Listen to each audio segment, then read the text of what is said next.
आमे समस्ते जानी केंद्र सरकार योजन ई श्रम कार्ड टी बना जाइछि एवं एही योजना आरंभ होला परे बहु मात्रा रे आम देश रे समस्त लोक माने एही कार्ड टी को ऑलरेडी बनै सारी कहबाकू गले समस्त घरे एही कार्ड टी निहाती थिबो। तो वर्तमान आपण माने शुणिथिबे आपण माने बहुत यूट्यूब चैनल रे एवं बहुत बाहर मध्य गोटे खबर टी भाइराल होची बहुत भाइराल होची शुणिथिबे जहा होची कि ई श्रम कार्ड जहार अछि सेमानंकु मासिक 3000 टंका पेंशन देबे सरकार किंतु केही एहा कहूनांती एई 3000 टी केमिति मिलिबो सतरे मिलिबो ना एई टंका टी मिलिबोनी एवं बहुत लोक माने जनसेवा केंद्र को जाई एही कार्ड को वर्तमान बनाउछंती एवं आगरो भी बनैछंती एवं आमे जानिछंती गाँव रे जदी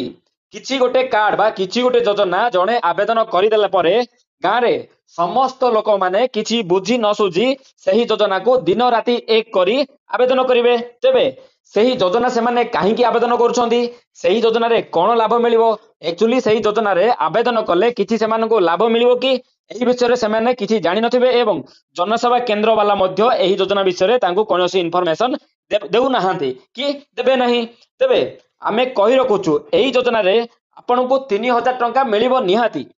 आपण जे सुनुचंती न्यूज टी आपणकर ई श्रम कार्ड थिले 3000 टंका मिलिबो सेही न्यूज टी सत कथा किंतु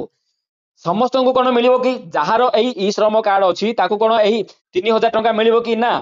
आउ किछि प्रोसेस अछि आउ किछि प्रणाली अछि ताहा कला परे हमकु एही 3000 टंका टी मिलिबो तेबे आसंतु आजिकार एही वीडियो रे हमें देखिबा जदि गोटे व्यक्तिंकर ई श्रम कार्ड अछि तांको कोन 3000 टंका मिलिबो जदि मिलिबो केमिति मिलिबो आसंतु संपूर्ण विवरणी वर्तमान आलोचना करिवा।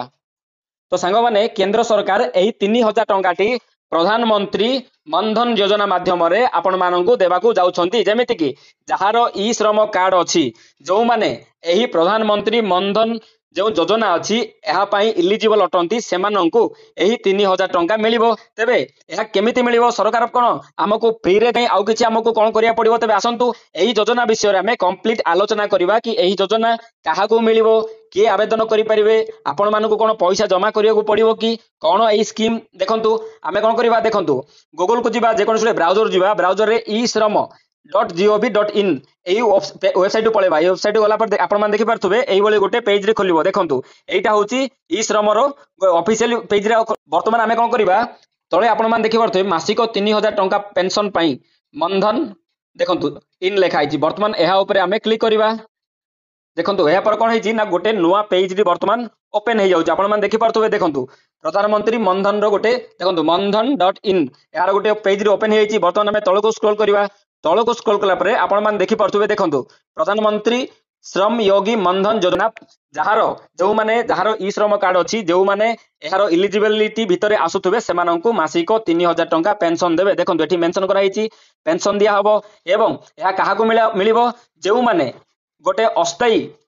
जगह रे काम करथुबे अस्थायी कंपनी रे अस्थायी जगह रे काम करथुबे सेमानंकु एही योजना रे लाभटी पाई परिबे सेमाने एही योजना लाभ पाई परिबे 18 रु 40 बयस भितरे जो माने थिबे सेमाने एही योजना एही स्कीम रो डिटेल्स वर्तमान हमें देखिबा एही स्कीम टी कोन केमिति हमको पैसा मिलिबो कोन डिटेल्स वर्तमान हमें गोटी गोटी करी आलोचना करिबा। प्रथमे आसंतु देखिबा एही योजना कोन प्रधानमंत्री पीएम श्रम योगी मनधन योजना कोन तो देखंतु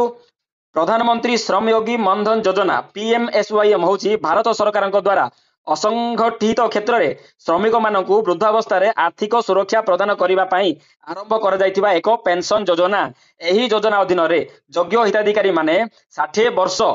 बयस रे प्रति मास रे 3000 टंका पाइबे देखंतु एठी लेखा हिज आपण माने क्लियरली पढी परथुबे एहा होची गोटे असंगठित माने अस्थायी जगह रे काम करथुबा समस्त पुरुष और महिला माने एथिरे इलिजिबिलिटी रहिबे सेमानंकु आर्थिक सहायता माने 60 वर्ष पर सरकार कोन करिवे एही योजना माध्यम रे प्रति मास रे 3000 टंका लेखाए पेंशन देबे तबे देखंतु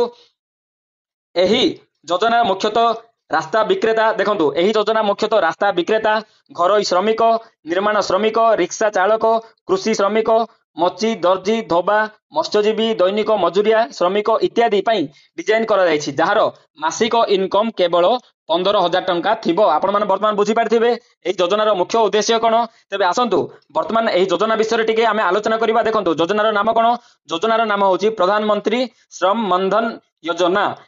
ଏହାର ଲକ୍ଷ୍ୟ କ'ଣ ହେଉଛି ନା ଅସଂଗଠିତ କ୍ଷେତ୍ରରେ କାମ କରୁଥିବା ବ୍ୟକ୍ତିମାନେ ଏହି ଯୋଜନା ମାଧ୍ୟମରେ ଲାଭ ପାଇପାରିବେ। ଏହାର ବୟସ ସୀମା କ'ଣ ରହିଛି ନା 18 ରୁ 40 ବର୍ଷ, ମାନେ ଯେଉଁ ଭାଇ ଓ ଭଉଣୀ ମାନଙ୍କୁ 18 ବର୍ଷ ହେଇଯାଇଛି ସେମାନେ ଏହା ଆବେଦନ କରିପାରିବେ ଏବଂ ଯାହାକୁ 40 ବର୍ଷ ପର୍ଯ୍ୟନ୍ତ ଅଛି ସେମାନେ ଏହାକୁ ଆବେଦନ କରିପାରିବେ। এই ଯୋଜନାରେ ମାସିକ ପେନସନ କେତେ ମିଳିବ ନା 60 ବର୍ଷ ପରେ ଆପଣଙ୍କୁ ମାସିକ 3000 ଟଙ୍କା ପେନସନ ମିଳିବ। ଦେଖନ୍ତୁ ଏଥିରେ ଆପଣଙ୍କୁ ଏହା ହେଉଛି ଗୋଟେ ସ୍କିମ୍, ସରକାରଙ୍କର ଗୋଟେ ସ୍କିମ୍। ଏଥିରେ କ'ଣ ହବ, ଆପଣ ପ୍ରତି ମାସରେ କିଛି ଟଙ୍କା ସରକାରଙ୍କୁ ଦେବେ ଏବଂ ସେଇ ଆମାଉଣ୍ଟଟି ସରକାର ଆପଣଙ୍କ ନାଁରେ ଜମା କରିବେ ଏବଂ ସେଇ ଦୁଇଟି ଆମାଉଣ୍ଟ କ'ଣ ହବ, ଆପଣ 58 ବର୍ଷ ପର୍ଯ୍ୟନ୍ତ ଜମା କରିବେ। 58 ବର୍ଷ ପରେ ଆପଣଙ୍କର କ'ଣ ହବ ନା ଯେଉଁ ମାସିକ ଆପଣଙ୍କୁ 3000 ଟଙ୍କା ଲେଖେ 58 ବର୍ଷ ପର୍ଯ୍ୟନ୍ତ ଆପଣ ଜମା କରିବେ। 60 ବର୍ଷ ପରେ ଆପଣଙ୍କୁ ପ୍ରତି ମାସରେ 3000 ଟଙ୍କା ଲେଖାଏଁ ଷ୍ଟାର୍ଟ ହବ। ଯେମିତି ତ ଆମେ କ'ଣ କରିବା, 55 × 12 ମାନେ ବର୍ଷକୁ ଆମେ କେତେ ଜମା କରିବା। ଦେଖନ୍ତୁ ଜଣକୁ ଯଦି 18 ବର୍ଷ ବୟସ ହେଇଛି ସେ ମାସକୁ 5560 ଟଙ୍କା ସେ ଜମା କରିବେ, 660 ଟଙ୍କା। ତେବେ ଦେଖନ୍ତୁ 58 ବର୍ଷ ପର୍ଯ୍ୟନ୍ତ ଜଣକୁ ଜମା କରିବାକୁ ପଡିବ। ତ କ'ଣ କରିବା, 58 - 18, 18 ଷ୍ଟାର୍ଟ ହବ। ତ ଟୋଟାଲି ସେ କ'ଣ କରିବେ, 40 ବର୍ଷ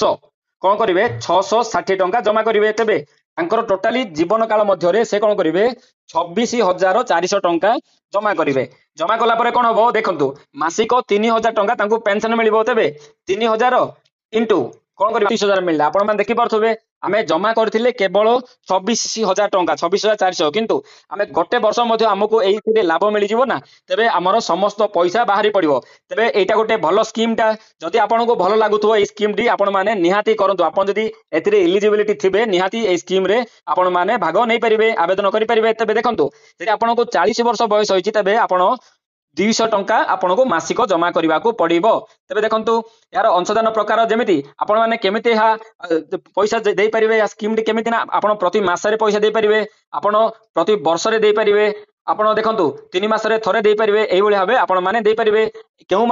ମାନେ ଯେଉଁମାନେ ଯୋଉ ଚାକିରି କରୁଛନ୍ତି ଅସ୍ଥାୟୀ କ୍ଷେତ୍ରରେ ଚାକିରି କରୁଛନ୍ତି ସେମାନଙ୍କର କେତେ ଦରମା ଥିଲେ ସେମାନେ ଏହି ଯୋଜନା ପାଇଁ ଇଲିଜିବଲ ହେଇପାରିବେ। ସେମାନଙ୍କର ଯଦି ମାସିକ 15,000 ଟଙ୍କା ଦରମା ଥିବ ତେବେ ହିଁ ସେମାନେ ଏହି ଯୋଜନାର ଲାଭ ଉଠେଇ ପାରିବେ ଏବଂ ଏହା ସହ ସେମାନଙ୍କର ଇପିଏଫଓ ଏନପିଏସ ଇଏସ ପାରିବେ ନାହିଁ। ତ ଏହା ଆପଣମାନେ କେମିତି ଆବେଦନ କରିପାରିବେ, ଏହା ଆପଣମାନେ ସିଏସସି ସେଣ୍ଟର କିମ୍ବା ଆପଣମାନେ ଏହି ୱେବସାଇଟ ମାଧ୍ୟମରେ ଆବେଦନ କରିପାରିବେ। ଏହା ଆବେଦନ କରିବା ପାଇଁ କ'ଣ ଡକୁମେଣ୍ଟ ଆବଶ୍ୟକ ପଡିବ, ଏଥିରେ ଆପଣଙ୍କୁ ଆଧାର କାର୍ଡ ଆବଶ୍ୟକ ପଡିବ, ଆପଣଙ୍କ ବ୍ୟାଙ୍କ ଖାତା ଆବଶ୍ୟକ ପଡିବ ଏବଂ ଏହା ସହ ଆପଣଙ୍କର ଗୋଟେ ମୋବାଇଲ ନମ୍ବର ଆବଶ୍ୟକ ପଡିବ ଯାହାକି ରନିଂ ଥିବ। ତେବେ ଦେଖନ୍ତୁ ଯୋଜନାର ସମାପ୍ତି ଦେଖନ୍ତୁ, ଯଦି ଆପଣମାନେ ମଝିରେ ଯେମିତି ଗୋଟେ ଲୋକ କ'ଣ କଲା ନା କଣ୍ଟିନ୍ୟୁ 10 ବର୍ଷ ବାନ୍ଧିଲେ ତାପରେ ତାଙ୍କର କିଛି ପ୍ରୋବ୍ଲେମ ହେଲା, ସେ କ'ଣ କରିବେ ନା ଏହି ଯୋଜନାକୁ ସେମାନେ ବନ୍ଦ କରିବା ପାଇଁ ଚାହୁଁଛନ୍ତି ତେବେ ମଧ୍ୟ ଆପଣମାନେ ବନ୍ଦ କରିପାରିବେ ଏବଂ ଆପଣମାନେ ଯେତେ ଟଙ୍କା ଜମା କରିଥିବେ ସେଇ ସମସ୍ତ ଟଙ୍କା ଆପଣଙ୍କ ବ୍ୟାଙ୍କ ଆକାଉଣ୍ଟକୁ ଏହି ପଳି ଆସିବ। ତେବେ ଏଥିରେ ଲାଭ କ'ଣ ମିଳିବ ନା 60 ବର୍ଷ ପରେ ଆପଣଙ୍କୁ ଏଥିରେ ପ୍ରତି ବର୍ଷ 3000 ଟଙ୍କା ପର୍ଯ୍ୟନ୍ତ ପଇସା ସରକାର ସହାୟତା ପ୍ରଦାନ କରିବେ। ତେବେ ଦେଖନ୍ତୁ ବର୍ତ୍ତମାନ ଆପଣମାନେ ଦେଖିପାରିଲେ ଏହି ଯୋଜନା ବିଷୟରେ। ତେବେ ଆସନ୍ତୁ ଦେଖିବା ସରକାର ଏହି ଯୋଜନାଟି କାହିଁକି କରିଛନ୍ତି। ଦେଖନ୍ତୁ ଯୋଜନାର ମୁଖ୍ୟ ଉଦ୍ଦେଶ୍ୟ କ'ଣ, ମୁଖ୍ୟ ଉଦ୍ଦେଶ୍ୟ ହେଉଛି ଅସଂଗଠିତ କ୍ଷେତ୍ରରେ ଶ୍ରମିକ ମାନଙ୍କୁ ବୃଦ୍ଧାବସ୍ଥାରେ ଆର୍ଥିକ ସହାୟତା ପ୍ରଦାନ କରିବା। ଯେମିତିକି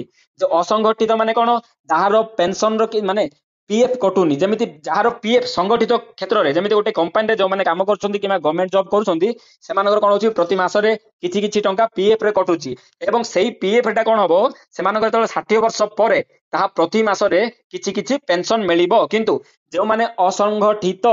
କ୍ଷେତ୍ରରେ କାମ କରୁଛନ୍ତି ତାଙ୍କର ଏମିତି କିଛି ପଇସା କଟୁ ନାହିଁ। ତେବେ ସେମାନଙ୍କର ଯେତେବେଳେ ବୃଦ୍ଧାବସ୍ଥାରେ ତାଙ୍କୁ ପେନସନ ମିଳିବ ନାହିଁ। ତ ସେମାନଙ୍କ ପାଇଁ ସରକାର କ'ଣ କରିଛନ୍ତି ଏହି ଯୋଜନାଟି ଆଣିଛନ୍ତି, ସେମାନଙ୍କର ବୃଦ୍ଧାବସ୍ଥାରେ କିଛି ସହାୟତା କରିବା ପାଇଁ। 2 ନମ୍ବର କ'ଣ ରହିଲା, ଶ୍ରମିକ ମାନଙ୍କୁ ନିୟମିତ ସଞ୍ଚୟ କରିବାକୁ ଉତ୍ସାହିତ କରିବା। ଯେମିତି ଆମେ ଜାଣିଛନ୍ତି ଆମେ ଡେଲି ଯେତେ ଟଙ୍କା ବି ଇନକମ କରୁନା କାହିଁକି ଆମର ସମସ୍ତ ପଇସାଟି ଖର୍ଚ୍ଚ ହେଇଯାଇଥାଏ। ତେବେ ଏହି ଛୋଟ ଆମାଉଣ୍ଟ ମାଧ୍ୟମରେ ସରକାର କ'ଣ କରିଛନ୍ତି ନା ସମସ୍ତ ଭାଇ ଓ ଭଉଣୀ ମାନେ ଯେଉଁ ଛୋଟ ଛୋଟ ଶ୍ରମିକ ଅଛନ୍ତି, ଛୋଟ ବଡ଼ ଶ୍ରମିକ ଅଛନ୍ତି, ଛୋଟ ବଡ଼ ବେପାରୀ ଅଛନ୍ତି, ସେମାନେ କେମିତି ମାସିକ କିଛି କିଛି ସଞ୍ଚୟ କରିପାରିବେ ତା ଉପରେ ସରକାର ଧ୍ୟାନ ଦେଇଛନ୍ତି। ସେମାନଙ୍କର ଜୀବନ ଶୈଳୀରେ ଉନ୍ନତି ଆଣିବା ଏବଂ ସାମାଜିକ ସୁରକ୍ଷା ପ୍ରଦାନ କରିବା ଏହା ହେଉଛି ବହୁତ ଇମ୍ପୋର୍ଟାଣ୍ଟ। ଯେମିତିକି ବୃଦ୍ଧାବସ୍ଥାରେ ସମସ୍ତ ବାପା ମା ମାନେ ସରକାର ଯେଉଁ ଭତ୍ତା ଦିଅନ୍ତି ତାକୁ ଚାହିଁ ବସିଥାନ୍ତି। ଏହି ଯଦି ଯୋଜନାରେ ଆପଣମାନେ କରିଛନ୍ତି ତେବେ ଆପଣଙ୍କର ଯେତେବେଳେ 60 ବର୍ଷ ହବ ଏଥିରେ ଆପଣ କାହାର ଉପରକୁ ଡିପେଣ୍ଡ ହେବା ଆବଶ୍ୟକ ନାହିଁ। ଆପଣଙ୍କୁ ପ୍ରତି ମାସରେ 3000 ଟଙ୍କା ଆପଣଙ୍କୁ ପେନସନ ପ୍ରଦାନ କରିବେ ଯଦି ଆପଣମାନେ ଏହି ଯୋଜନାଟି ଆବେଦନ କରିଛନ୍ତି। ତେବେ ସାଙ୍ଗମାନେ ଏହି ଯୋଜନା ଯଦି ଆପଣ ଆବେଦନ କରିବାକୁ ଚାହୁଁଛନ୍ତି ତେବେ ଏହାର ଯୋଗ୍ୟତାର ମାନଦଣ୍ଡ କ'ଣ, ତେବେ ଆସନ୍ତୁ ପ୍ରଥମଟି ହେଲା ଆପଣ ଗୋଟେ ଭାରତର ନାଗରିକ ହେଇଥିବା ଆବଶ୍ୟକ। द्वितीय रहिला असंगठित क्षेत्र रे